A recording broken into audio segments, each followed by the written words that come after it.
Here is how you can limit the screen time on the iPad for a child or for someone else. Let me show you exactly where you can find it and how it would work. If it's your first time on Foxtecc, subscribe so you never miss anything important. Well, you get inside of your main settings app, and the way that it works is that you can find the screen time section in the left menu list, and in here you have to set it up at first. If you haven't used screen time, just follow the instructions to make it work. But there are two main sections in here. Depends on how much you want to limit, actually, because you can set up a downtime, which, as you can see, when you set up a downtime, you either turn it on right now until tomorrow or schedule it for a specific time of the day. But downtime basically means that nothing on the iPad is going to work except for a few allowed features. So those things which are part of the always allowed, you can see I have a few things like the messages and maps, right?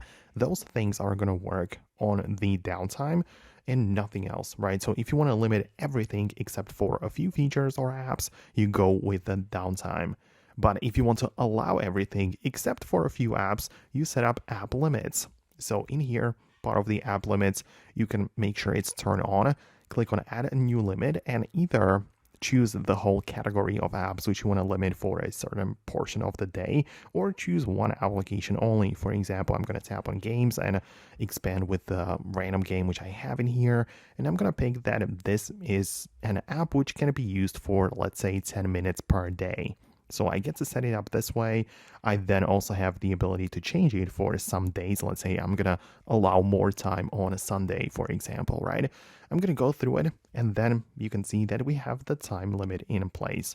But that's not the end of the story, because if you are setting it up for someone else, you just want to make sure that they aren't able to change and, disable the limits in here. So part of the main screen time section, it is recommended to set up or lock screen time settings. So you set up a passcode to secure these things. So you are supposed to set up a code which is different from the one you use to unlock the iPad. So, this code only applies for the screen time settings and only you know it. So that's how we can limit screen time for somebody else. I hope it helps. Let me know your thoughts and opinions below in the comments. Thanks a lot for watching, and I'll see you later in the future upload. So hit the thumbs up and I'll see you then.